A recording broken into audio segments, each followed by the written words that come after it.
People disappear every day, but some disappearances echo across generations, refusing to fade with time.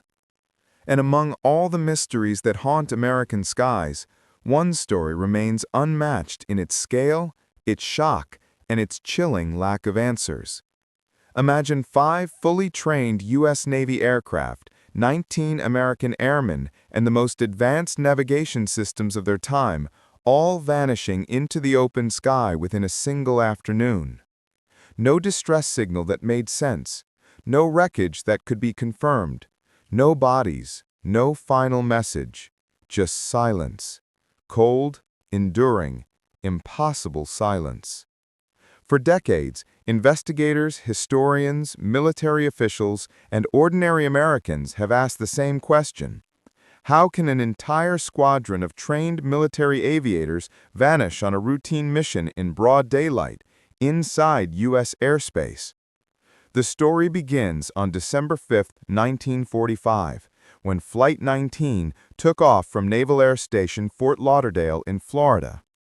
It was supposed to be a simple 3-hour training exercise, a familiar pattern flown hundreds of times before. The men were confident, the weather was routine. Nothing suggested what was coming. Yet within hours, the mission unraveled into one of the most baffling mysteries in American aviation history. The U.S. Navy launched one of the largest search and rescue operations ever conducted in peacetime. Hundreds of ships, dozens of aircraft, and thousands of personnel scoured the Atlantic for days. But when the mission ended, the ocean gave back nothing.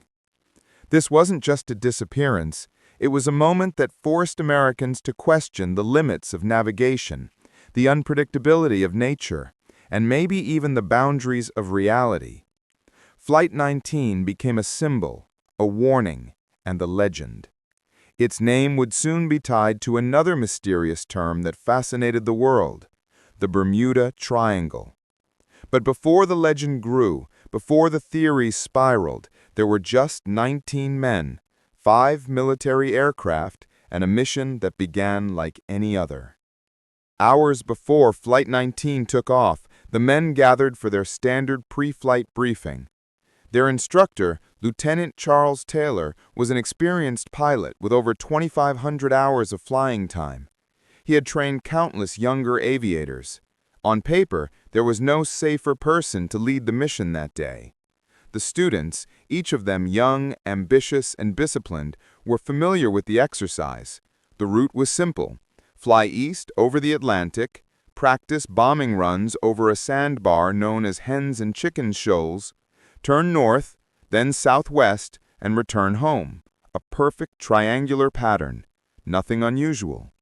What no one knew was that this would be the last time anyone ever saw them alive.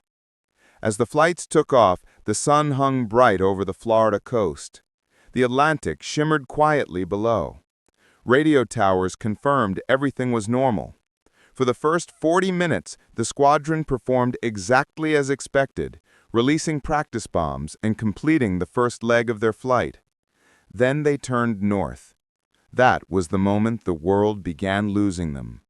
The first sign of trouble appeared around 3:45 p.m., when Lieutenant Taylor's voice unexpectedly crackled through the radio. His tone was calm but confused. He reported that his compass was malfunctioning. He wasn't sure of their position. The Atlantic, which had been shimmering calmly moments earlier, was darkening under a shifting sky. Wind patterns were changing. But the strangest part came when Taylor said something that immediately alarmed the control tower.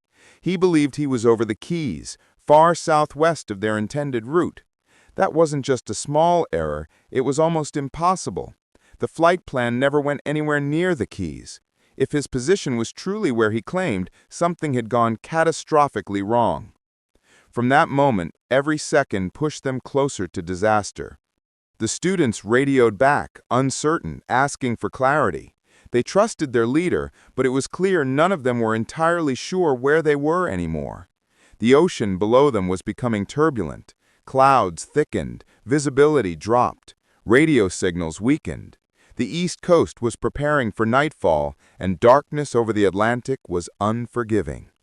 Yet Taylor continued to believe he recognized the islands beneath them. He insisted they were flying over the Keys, and he began adjusting their direction accordingly. But every adjustment was taking them farther from Florida. By now, radio transmissions were becoming harder to interpret. Interference crackled between every word. Some transmissions contradicted others. At one point, one of the students could be heard trying to convince Taylor that their compasses were working correctly, that they should trust the instruments and head west. But Taylor hesitated. His voice sounded increasingly uncertain. The men were relying on him, and he was relying on instincts that seemed to be failing him. Hours passed. Fuel levels dropped. The sun disappeared beneath the horizon. The Atlantic turned into a pitch-black void. And yet every attempt to locate them failed. Radar couldn't track their position. No one knew where they were heading. No one knew how far they had drifted. The final transmissions from Flight 19 were fractured, desperate, and chilling. One pilot reported that they were completely lost, with no land in sight. Another mentioned that both compasses were malfunctioning. Taylor's last clear message hinted at an outcome few wanted to imagine. They were running out of fuel. After that, only fragments came through. Then silence. The silence that has lasted nearly 80 years. As night deepened, the U.S. Navy sent out rescue aircraft. One of them, a massive PBM Mariner seaplane with 13 crew members, vanished shortly after takeoff. Witnesses on a ship nearby reported seeing a massive explosion over the horizon, but no wreckage was ever confirmed. Now, 32 people were missing. The United States was stunned. Newspapers across the country exploded with headlines.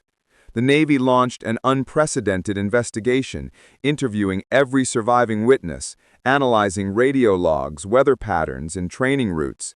But nothing answered the central question: how did 5 aircraft vanish without a trace? And how did a rescue plane disappear moments later? Some believed the men were caught in a violent storm that swept them deep into the Atlantic. Others believed the planes malfunctioned mechanically or suffered catastrophic fuel failure. But as more and more evidence was examined, the case only grew stranger. The men's transmissions didn't match any known weather event. Their reported positions contradicted radar data. And the more investigators studied the details, the clearer it became that this was no ordinary accident. The U.S. Navy eventually published a report, but the report did not solve the mystery. In fact, it added to it. After examining every piece of available evidence, the Navy concluded something almost unthinkable.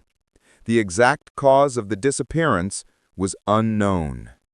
That single statement launched decades of speculation, turning Flight 19 into a symbol of America's most enduring aerial mystery. Yet behind the legend, behind the theories and speculation, there were 19 real men, young Americans with families, ambitions, and futures they never got to live. Their story deserves more than myth. It deserves the truth, or as close as we can get to it. And the truth begins with understanding exactly what happened inside those cockpits during the final hours of December 5, 1945, and why the U.S. Navy, despite its massive resources, was never able to bring them home. In the hours following the last faint transmissions from Flight 19, the mood inside Naval Air Station Fort Lauderdale shifted from concern to crisis. Officers paced across radio rooms, trying to piece together fragments of messages that came through the static. Some believed Taylor's compass had failed. Others believed all 5 aircraft were suffering from electrical malfunctions. But one chilling possibility hung over every conversation. The squadron might already be too far offshore to save. By 6 p.m., darkness over the Atlantic was complete. The sea was nearly impossible to navigate without instruments. Yet the control tower kept trying to reach them, calling out into the void, asking any pilot who could hear them to switch frequencies. A few faint replies came through, broken, almost ghost-like. Reports suggested the men were flying in circles, unable to determine west from east. One pilot was heard insisting that heading west was their only hope. But Taylor, still convinced they were near the Florida Keys, believed flying northeast would bring land into sight. With each wrong turn, the squadron drifted farther into the Atlantic night. Many people who heard the recordings later would note something strange about Taylor's voice. He didn't sound panicked. He didn't sound like a man who believed disaster was certain. But he did sound deeply unsure of the world around him, as if the ocean beneath them and the sky above had somehow become unfamiliar. The men trusted him, even when uncertainty began overwhelming the mission. Their training taught them to follow their leader, and Taylor's training taught him to rely on experience. But experience becomes fragile when reality stops making sense. Around 6:20 p.m., one of the final clear exchanges between the tower and Flight 19 occurred. Taylor reported low fuel levels. Another pilot mentioned that they were flying above what looked like whitewater, large waves breaking beneath them. That meant only one thing. They were far offshore, far deeper into the Atlantic than anyone initially believed. The tower urged them to fly west. Everyone urged them to fly west. But west no longer seemed west to the men inside those aircraft. Minutes later, their transmissions were swallowed by static. While the radio fell silent, action on the ground intensified. The U.S. Navy began mobilizing a search and rescue mission of unprecedented size. Ships along the Florida coast were alerted. Aircraft carriers and battleships in the Atlantic were notified. Coast Guard crews prepared to launch. On land, families and personnel waited for updates, unaware that the night would bring even more tragedy. One of the first aircraft to respond was the PBM Mariner rescue plane, often called the flying gas tank because of its massive fuel capacity.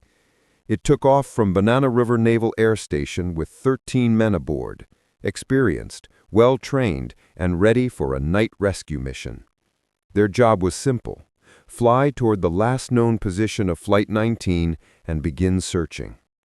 But only 20 minutes after takeoff, a ship patrolling nearby reported seeing a massive explosion in the sky. The flash lit up the darkness for several seconds before fading into black. The ship's crew radioed the report immediately. They believed the explosion came from the direction of the Mariner. The Navy feared the same. By dawn, no trace of the rescue plane was found. No debris, no oil slick, no bodies. Nothing but open water stretching to the horizon. Now, 32 men were missing. The United States had no choice but to respond with everything it had. At sunrise on December 6th, one of the largest search operations in American history began. Hundreds of aircraft combed the ocean in grid patterns. Ships scanned the waters from the Florida Keys to the Bahamas. Submarines searched beneath the waves. Radar towers monitored every signal. But for days, nothing surfaced. It was as if the ocean had simply swallowed the men whole. But dozens of search participants reported something strange. They expected to see floating debris, metal, fuel, life rafts, flares, anything. But the ocean was unnaturally clean, calm, as though whatever happened to Flight 19 had left no physical trace at all. Some Coast Guard reports even mentioned an eerie silence across sections of the search grid, with unusually clear horizons and no signs of aircraft remnants. Nothing matched the scale of what should have been left behind by 5 military planes crashing into the Atlantic at high speed. As days passed, the families of the missing men gathered at bases, begging for updates. Some mothers and wives were convinced the Navy was hiding information. Others believed the men were still alive, stranded on an island. Conspiracy theories began forming within hours, spreading through local Florida communities. Some newspapers printed claims that the squadron had flown through a time distortion or been caught in a strange natural anomaly. Others suggested they encountered hostile forces, though no evidence supported it. The Navy, overwhelmed by the public pressure, continued its search for 5 days before scaling down operations. Officers privately admitted they had never seen a case like this. Experienced pilots don't simply get lost in perfect formation. Rescue planes don't simply explode without cause. And entire crews don't vanish without a trace. Once the official search ended, investigators began their analysis. They reviewed every radio log, every compass reading, every weather report, every witness statement from the basis. But the deeper they looked, the more contradictions they found. Taylor himself had a complex history. Reports later revealed he had gotten lost before, even during flights over land. Some speculated he was overworked that day. Others believed he was exhausted or confused due to stress or personal issues. But Taylor's mother fiercely rejected these claims, insisting her son was a victim of circumstances far beyond his control. Another major question arose. How could all 5 planes lose their compasses? A single malfunction was possible, but 5 at once? Technicians insisted it was improbable. The aircraft had been inspected days earlier. No mechanical flaws were reported. Yet the radio transmissions clearly show multiple pilots complaining about faulty instruments. Weather analysis only deepened the confusion. Meteorologists found no record of a storm large enough to disorient the squadron so severely. Light showers were reported, but nothing capable of causing catastrophic failures. So if weather wasn't the cause, what was? Some aviation experts proposed the ducting effect, a rare atmospheric condition that creates optical illusions over the sea. Under certain circumstances, the horizon appears higher or lower than it actually is, making distance difficult to judge. Pilots unfamiliar with the phenomenon might confuse reflections for islands or coastlines. This could explain why Taylor believed he saw the Florida Keys. But even if he misinterpreted the horizon, the squadron should still be able to find land by flying west. So why didn't they? As investigators struggled, the legend of the Bermuda Triangle began to spread. Although the term wasn't widely used until decades later, Flight 19 became the centerpiece of the triangle's mythology. The idea that the ocean between Miami, Bermuda, and Puerto Rico possessed unusual forces capable of swallowing aircraft, captured the imagination of millions. But scientists dismissed the idea, arguing that the area sees heavy traffic and that disappearances are statistically normal. Still, the explanation failed to convince many Americans, especially those who followed the Flight 19 case closely. By the end of the investigation, the U.S. Navy reached an uncomfortable conclusion. Despite all the evidence, the data, the testimonies, and the search results, there was no definitive answer. The report originally planned to list pilot error as the cause, blaming Taylor's decisions. But after pressure from families and after reviewing the inconsistencies in the logs, the Navy made a rare decision. They changed the conclusion to cause unknown.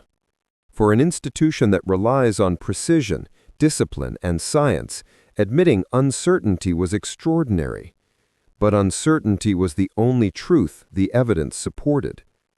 But behind the government reports, behind the theories and the mystery, lies a haunting timeline of what the men likely experienced in their final moments, a timeline that expert analysts have reconstructed from fragmentary radio messages, weather patterns, and fuel estimates.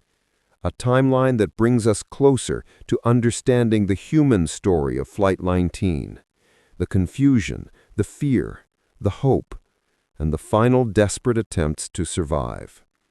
This is where the real mysteries of their last hour begin to emerge, and where the story of Flight 19 becomes more unsettling than any legend ever told. In the hours after the official investigation closed, independent analysts, former Navy pilots, and aviation experts began reconstructing what the final moments of Flight 19 could have looked like. Not to create a dramatic story, but to humanize the events that had been buried under decades of speculation. These were real people, real airmen, and their final hour was likely a combination of fear, determination, and a desperate hope that land would appear beneath them at any moment. To understand what truly happened, we need to follow the timeline minute by minute, using what remains of the radio transcripts, fuel estimates, and the known performance of the TBM Avenger aircraft. The Avengers were reliable, rugged torpedo bombers used heavily in World War II. They could withstand rough conditions and were designed to survive combat. But even these machines had limits, especially when low on fuel and surrounded by darkness. Around 6:30 p.m., experts believed the squadron was flying northeast, far from their intended route. The men inside the cockpits would have been straining their eyes through the twilight, searching for any sign of land. The ocean below would have been turning from deep blue to pitch black, blending with the sky. As night fell, the waves would have become invisible, giving the aviators no sense of altitude or distance. The horizon would have blurred into a dark void, indistinguishable from the clouds above. This phenomenon, known as spatial disorientation, can be deadly even for experienced pilots. Taylor's compass issues, whether mechanical or psychological, only worsened the situation. When a pilot can't trust their instruments, they instinctively rely on their senses. But over the ocean at night, senses are the first thing to betray you. The small vent windows inside each cockpit allowed cold night air to blow across the pilots' faces. The engines roared continuously. The cabin vibrated with the force of the propellers. The men were cold, tired, and running out of daylight. Some experts believe that one or two of the student pilots may have attempted to break formation and fly west independently. There are lines in the radio logs where a younger pilot insists he knows where west is, begging Taylor to turn left. But military discipline kept the formation intact. Following the leader was standard procedure. Splitting up could have been considered reckless. And so they continued northeast and deeper into the Atlantic. By 7 p.m., fuel would have been dangerously low. The TBM Avenger typically carried enough fuel for around 5 hours, but Flight 19 had been airborne far longer due to detours and confusion. Radio transmissions from this period indicate increasing urgency. One fragment suggests one pilot saw a dim line on the horizon, possibly clouds illuminated by moonlight, possibly land, or possibly just an illusion. Another pilot reportedly said he could barely see anything at all. What's most heartbreaking is that in their final recorded words, the men still believed they could find a way home. They still believed land might appear. They didn't know they had drifted hundreds of miles into open sea. At around 7:15 p.m., radio receivers on the Florida coast picked up one of the last transmissions from the squadron, a voice stating that the men would fly their planes until the first one falls into the ocean. That line has haunted historians for decades. It suggests acceptance. It suggests the men knew the end was near. But it also suggests unity. They would not abandon each other. For the next 20 minutes, everything becomes silence and speculation. Analysts estimate that the first plane likely ran out of fuel between 7:20 and 7:40 p.m. When an Avenger loses power, it doesn't glide easily. It drops fast. The heavy engines pull the nose downward. Pilots must fight to keep the plane level, but they only have seconds to make decisions. Hitting the Atlantic at night is nearly impossible to survive. Waves can feel like concrete from altitude. The cold water can shock the body instantly, and the pitch-black darkness offers no guidance for a safe ditching. What likely happened is that one plane went down, and the others, following formation, circled the area briefly. They may have tried to spot survivors. They may have tried to prepare for their own landings. But they were low on fuel too. One by one, in intervals of minutes, The remaining Avengers probably followed the same tragic path, ditching into the ocean and disappearing beneath the waves. But if that scenario is so plausible, why was no wreckage ever found? This question has tormented experts for decades. The Avengers were large aircraft. Their wreckage should have floated for a while. The ocean should have shown debris, oil slicks, or life vests, but nothing surfaced. Not one confirmed part of Flight 19 has ever been recovered, despite sonar sweeps, deep-sea searches, and accidental discoveries by fishermen. Some believe the Gulf Stream carried the wreckage far out to sea, dispersing it over thousands of miles. Others argue the plane sank quickly, hitting the water with such force that the metal structures broke apart and dropped into deep trenches.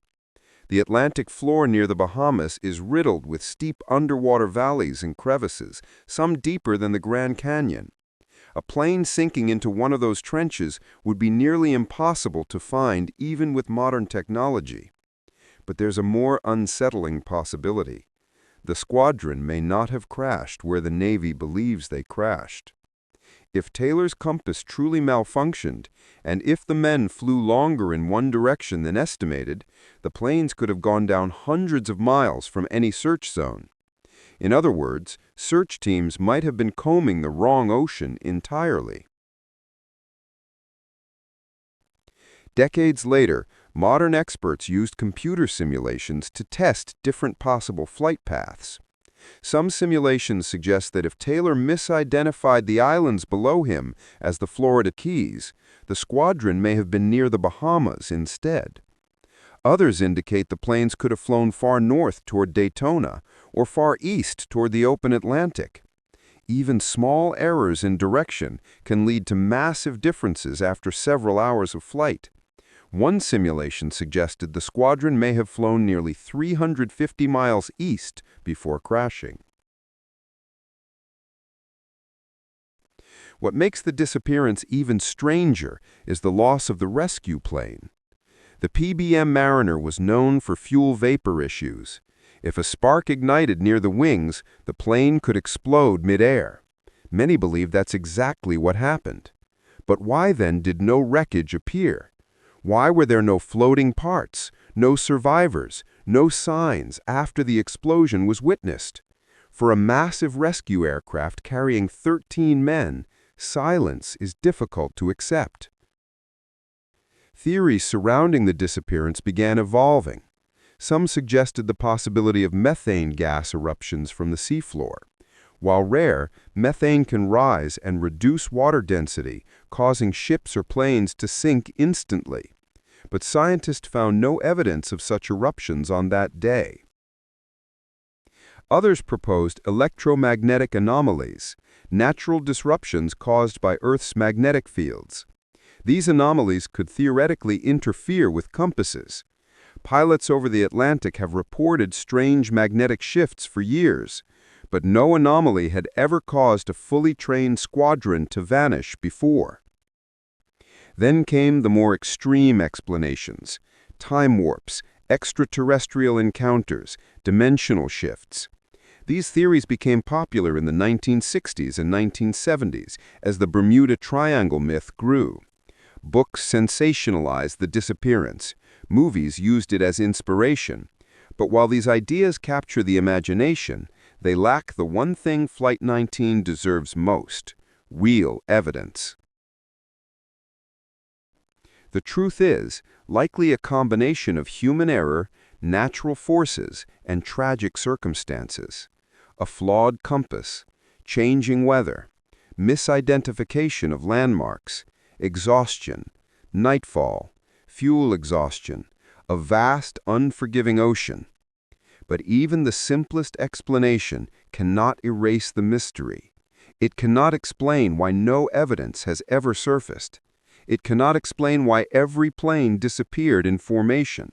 It cannot explain why experienced pilots could not find west.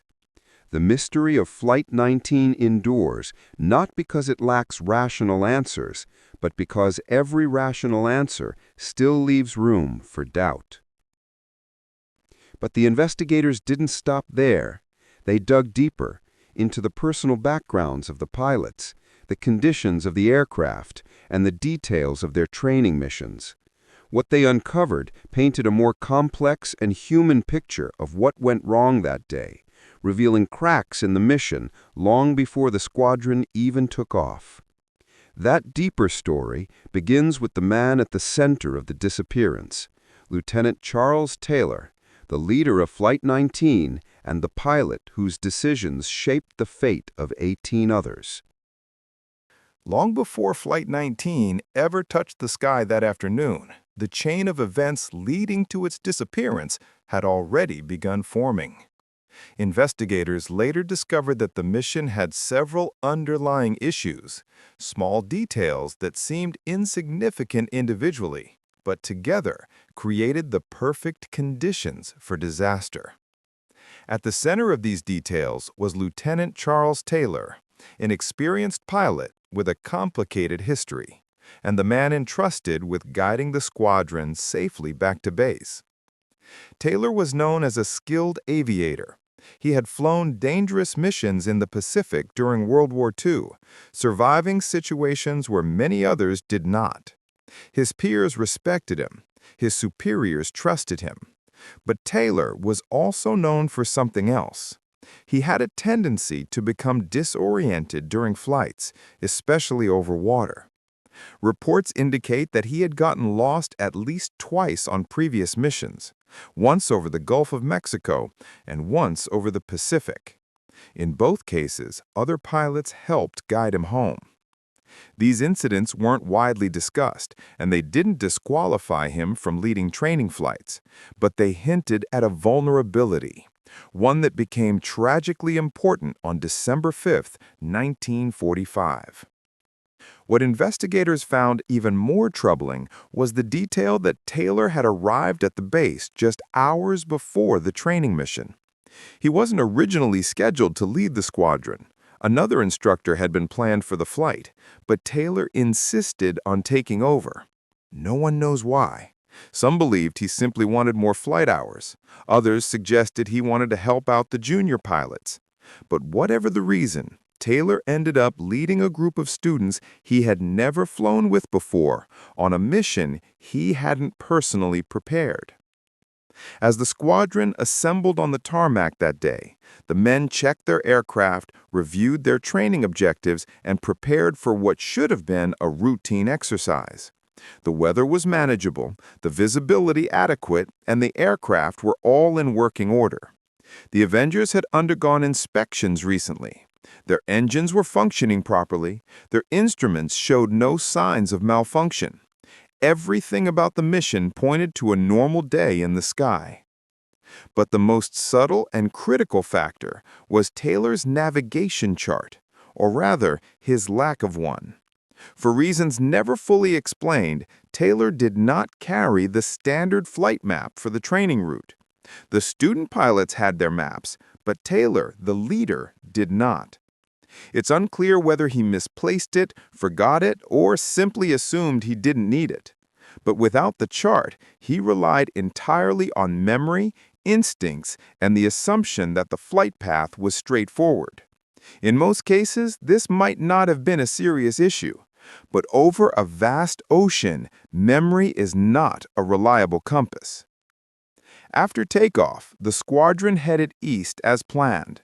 The first leg of the mission took them toward the Bahamas, where they practiced bombing runs over a designated target. Witnesses on the ground confirmed that the bomb runs were successful and the planes were on course. But after completing the exercise and turning north for the second leg, something seemed off. The weather began to shift slightly, with clouds forming near the horizon. The ocean reflected patches of sunlight and shadow. The sky grew hazier, and the islands below appeared unfamiliar. This is where the first mistake likely occurred.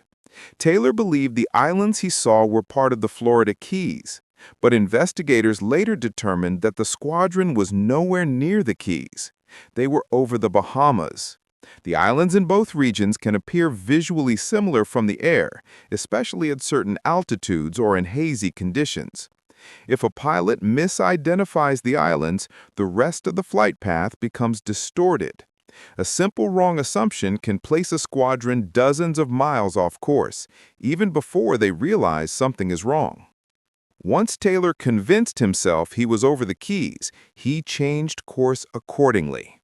Instead of flying west toward Florida, he instructed the squadron to fly northeast, away from the coast. This one decision took them farther from land, from radio towers, and from any visual references that could help correct their path. When the student pilots questioned the decision, Taylor held firm. Military discipline required them to follow him. As the squadron continued flying northeast, the weather worsened. Strong winds pushed their aircraft farther north than expected. Clouds became thicker. Visibility dropped.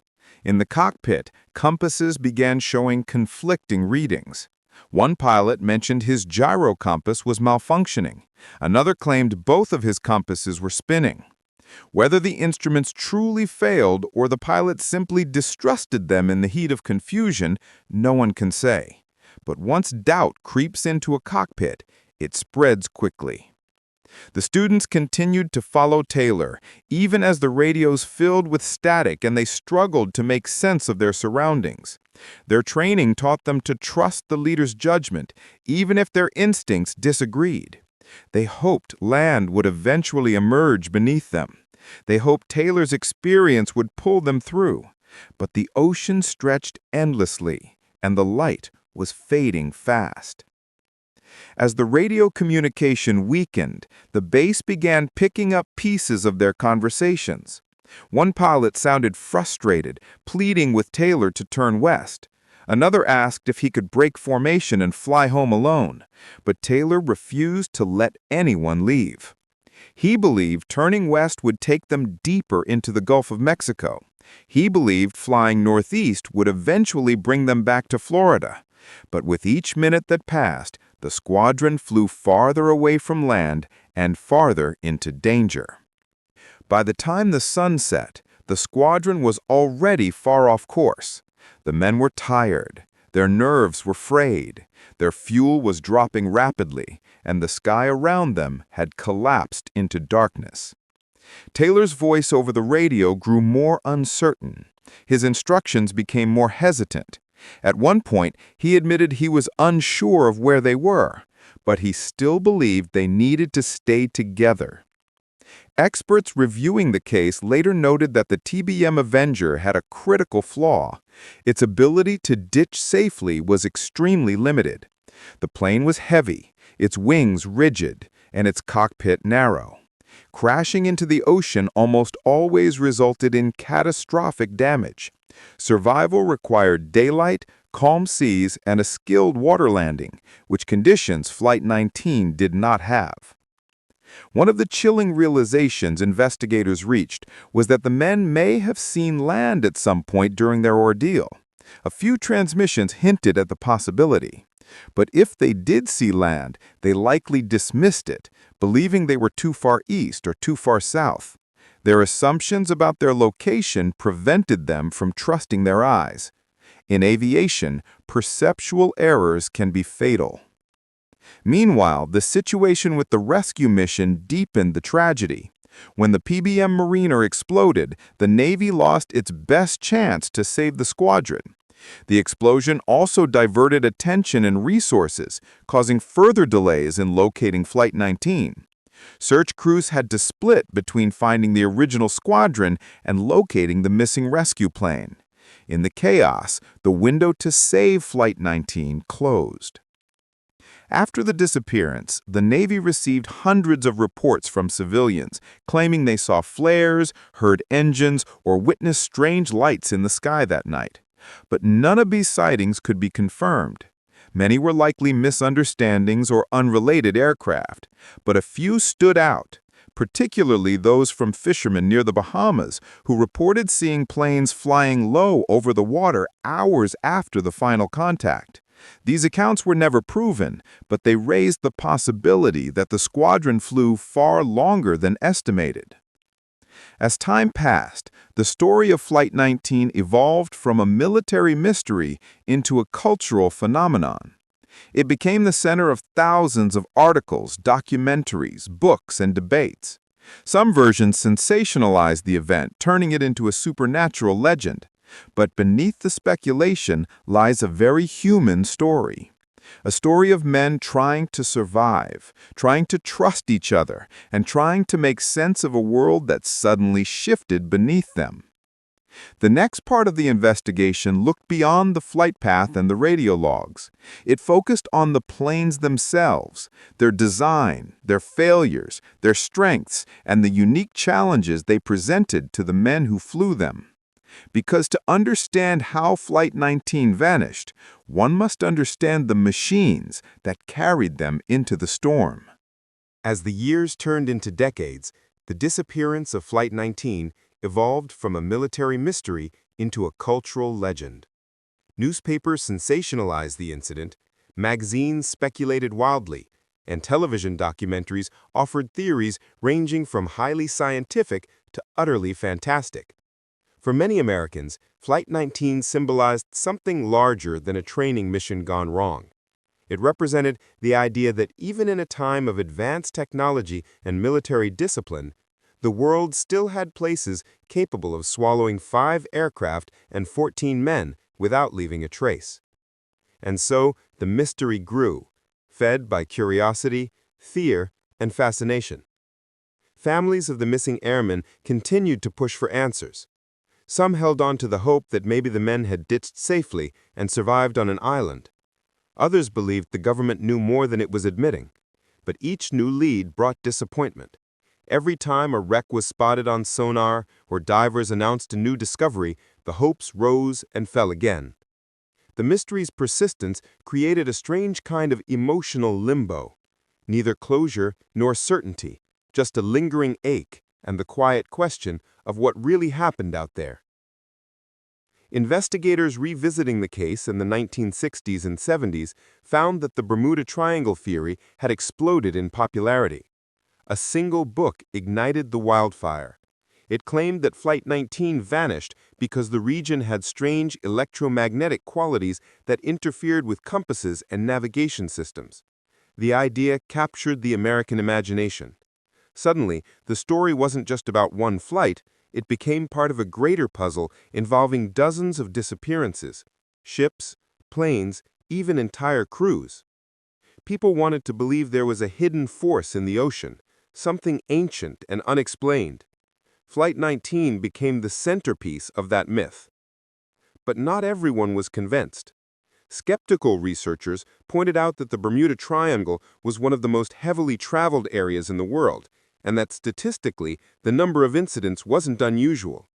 They said the problem wasn't the ocean, it was human error, bad weather, or mechanical failure. And in the case of Flight 19, they insisted that Taylor's navigational mistakes alone could explain the tragedy.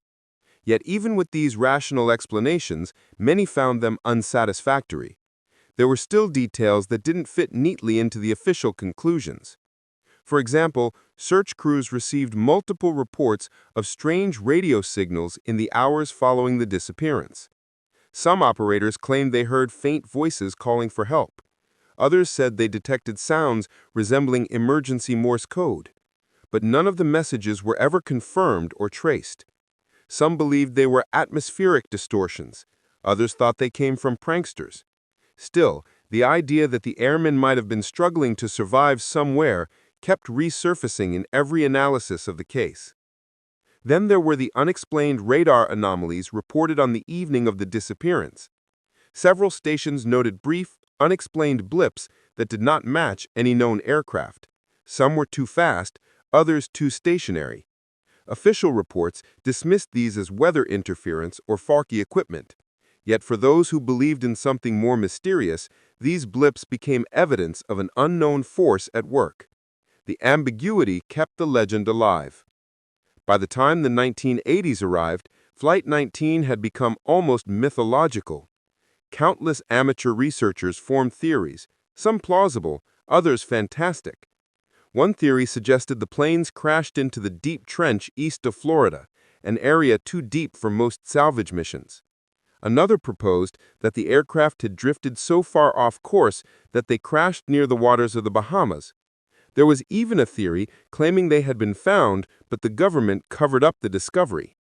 None of these claims had verifiable evidence, but each added a new layer to the mystery. And still, the ocean remained silent. Divers uncovered hundreds of wrecks across the Atlantic seafloor, yet none matched the serial numbers or structural details of the Avengers from Flight 19. The absence of debris was baffling. Even if the planes had broken apart on impact, at least something should have remained. A wing fragment, a radial engine, a tail section. But nothing conclusive ever appeared. The ocean seemed to guard its secrets carefully. Some historians suggested that the Avenger's design made it capable of sinking rapidly, especially if the fuselage was compromised. The aircraft carried heavy radial engines and thick armor plating. If they hit the water at a high angle or significant speed, the structure could fold and the plane could plunge almost instantly. But even then, the depth would have to be extraordinary to prevent eventual discovery. This led some to propose that the planes fell into underwater ravines or trenches few had explored. Meanwhile, others began focusing on the human angle, how the training program allowed a relatively inexperienced crew to fly under increasingly complex conditions. The men of Flight 19 were not all experts. Many had limited over-water navigation experience. Some only had a few months of training. The pressure of operating during wartime and the urgency of producing skilled aviators may have left gaps in readiness. If Taylor was confused, the trainees depended fully on him, lacking the expertise to challenge his orders. It created a perfect storm of authority, confusion, and deteriorating conditions. Additionally, the communication equipment on the Avengers was notoriously inconsistent. Radio signals were often weak, distorted, or interrupted by atmospheric interference.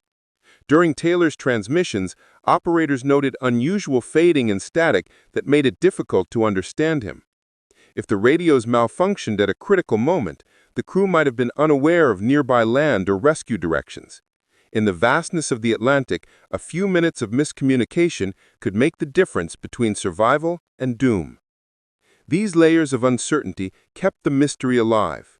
Every explanation had missing pieces. Every theory had contradictions. People wanted answers, but the deeper they looked, the more the puzzle resisted resolution. It was this very resistance that transformed Flight 19 from a military mishap into a cultural enigma. By the time the 1980s arrived, Flight 19 had become almost mythological. Countless amateur researchers formed theories, some plausible, others fantastic. One theory suggested the planes crashed into the deep trench east of Florida, an area too deep for most salvage missions. Another proposed that the aircraft had drifted so far off course that they crashed near the waters of the Bahamas. There was even a theory claiming they had been found, but the government covered up the discovery. None of these claims had verifiable evidence, but each added a new layer to the mystery. And still, the ocean remained silent. Divers uncovered hundreds of wrecks across the Atlantic seafloor, yet none matched the serial numbers or structural details of the Avengers from Flight 19. The absence of debris was baffling. Even if the planes had broken apart on impact, at least something should have remained. A wing fragment, a radial engine, a tail section, but nothing conclusive ever appeared. The ocean seemed to guard its secrets carefully. Some historians suggested that the Avenger's design made it capable of sinking rapidly, especially if the fuselage was compromised. The aircraft carried heavy radial engines and thick armor plating. If they hit the water at a high angle or significant speed, the structure could fold and the plane could plunge almost instantly. But even then, the depth would have to be extraordinary to prevent eventual discovery. This led some to propose that the planes fell into underwater ravines or trenches few had explored. Meanwhile, others began focusing on the human angle, how the training program allowed a relatively inexperienced crew to fly under increasingly complex conditions. The men of Flight 19 were not all experts. Many had limited over-water navigation experience. Some only had a few months of training. The pressure of operating during wartime and the urgency of producing skilled aviators may have left gaps in readiness. If Taylor was confused, the trainees depended fully on him, lacking the expertise to challenge his orders. It created a perfect storm of authority, confusion, and deteriorating conditions. Additionally, the communication equipment on the Avengers was notoriously inconsistent. Radio signals were often weak, distorted, or interrupted by atmospheric interference. During Taylor's transmissions, operators noted unusual fading and static that made it difficult to understand him. If the radios malfunctioned at a critical moment, the crew might have been unaware of nearby land or rescue directions. In the vastness of the Atlantic, a few minutes of miscommunication could make the difference between survival and doom. These layers of uncertainty kept the mystery alive. Every explanation had missing pieces. Every theory had contradictions. People wanted answers, but the deeper they looked, the more the puzzle resisted resolution. It was this very resistance that transformed Flight 19 from a military mishap into a cultural enigma. By the time the 1980s arrived, Flight 19 had become almost mythological. Countless amateur researchers formed theories, some plausible, others fantastic. One theory suggested the planes crashed into the deep trench east of Florida, an area too deep for most salvage missions. Another proposed that the aircraft had drifted so far off course that they crashed near the waters of the Bahamas. There was even a theory claiming they had been found. As the story of Flight 19 moves into the modern era, the search for answers continues with more advanced tools than the original investigators could have ever imagined. Modern sonar systems can scan the ocean floor with astonishing detail. Underwater drones can explore depths unreachable by divers, and satellite imaging can detect anomalies that once went unnoticed. Yet despite this technological leap, the ocean still refuses to give up the truth.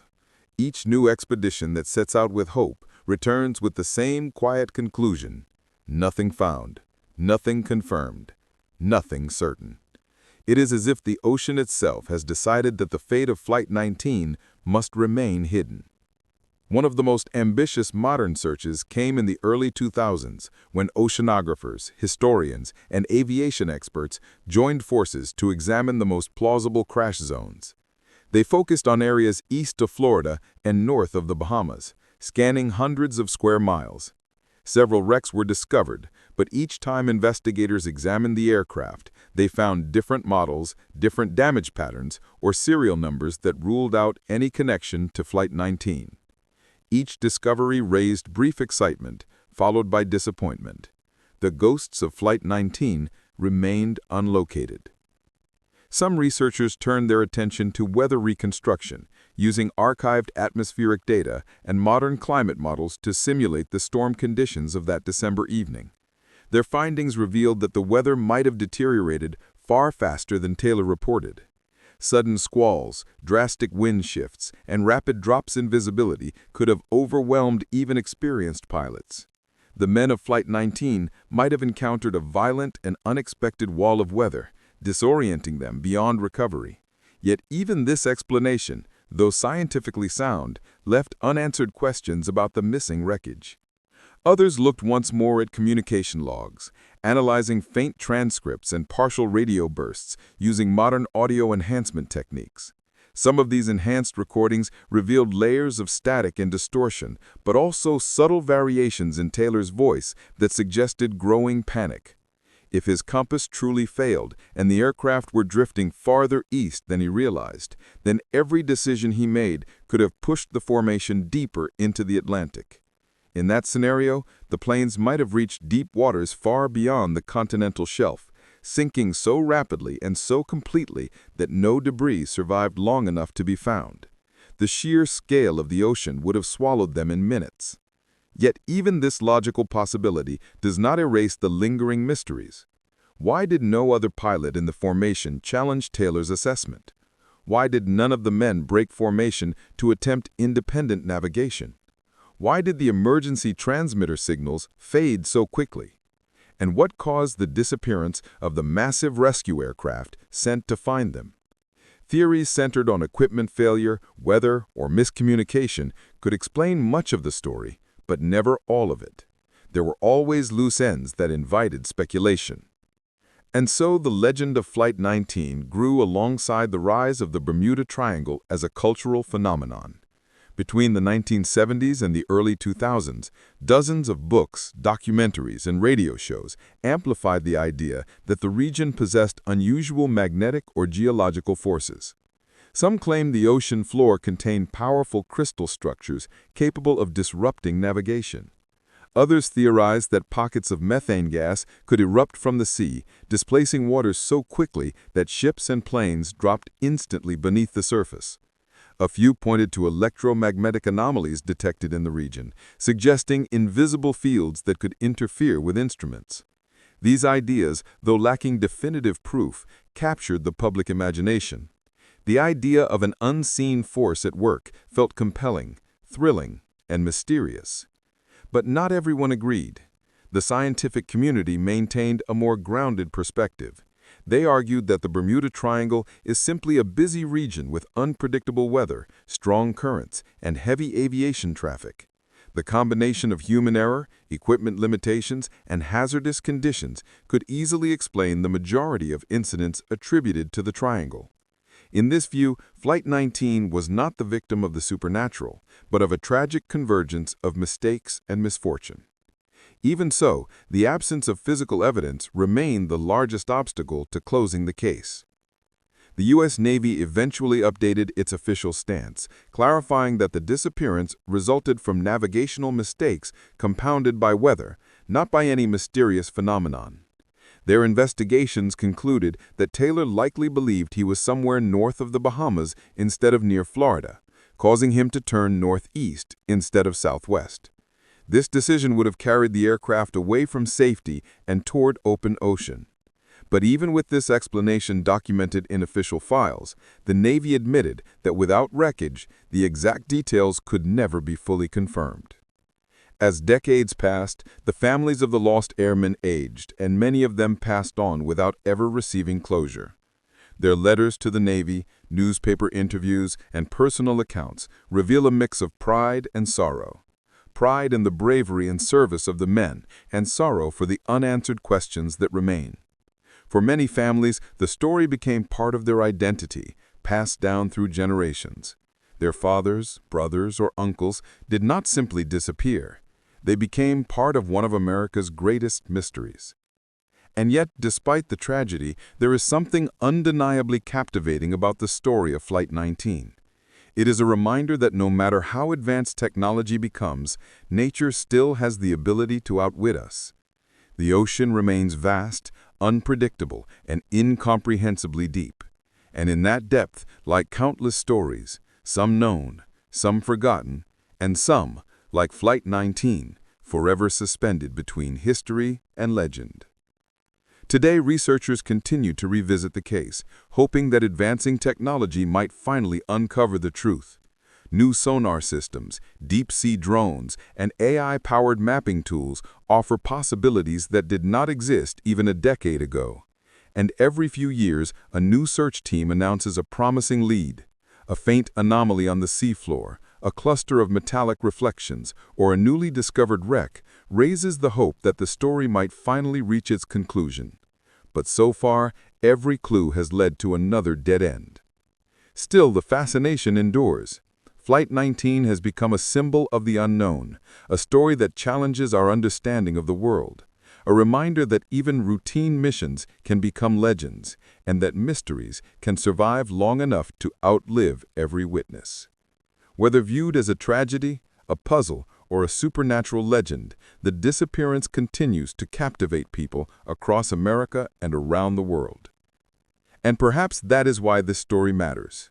Not just because 5 planes vanished, not because the Bermuda Triangle gained a legend, but because it reminds us that some questions simply don't have answers. Some events linger in the space between fact and myth, inviting us to wonder, to question, and to imagine possibilities beyond the limits of our knowledge. Flight 19 took off on a clear December afternoon in 1945, with 14 men expecting nothing more than a routine training mission. They never returned. Their final hours remained shrouded in confusion, fear, and mystery, and their fate continues to echo across generations, whispered in documentaries, studied by historians, and debated by anyone who has ever looked out at the endless horizon of the Atlantic and wondered what secrets it conceals. In the end, the story of Flight 19 is more than a disappearance. It is a reminder of the vastness of our world, the limits of our certainty, and the enduring power of mystery. And as long as the ocean remains unexplored and the final clues remain hidden, Flight 19 will continue to haunt the edges of our imagination, forever vanishing into the deep, silent waters of history. Even after more than 70 decades, Flight 19 remains a haunting enigma. 5 planes, 14 brave airmen, vanished into the vast, unforgiving Atlantic, leaving behind nothing but questions, fragments of radio chatter, and the echoes of hope and fear. Their story is not just about aircraft lost at sea. It is about human courage, the limits of our knowledge, and the delicate balance between skill and circumstance. The ocean, indifferent and eternal, keeps its secrets tightly guarded, refusing to yield the truth of what happened that December day. Yet in that silence, the legend of Flight 19 continues to grow, inspiring awe, curiosity, and imagination. It is a story that reminds us of the vastness of our world, the limits of our human endeavor, and the mysteries that still lie beyond our reach. And perhaps in the endless horizon of the Atlantic, the vanished airmen of Flight 19 continue to fly, not just as a memory, but as a timeless symbol of the unknown, forever urging us to wonder, to explore, and to respect the vast, uncharted world around us.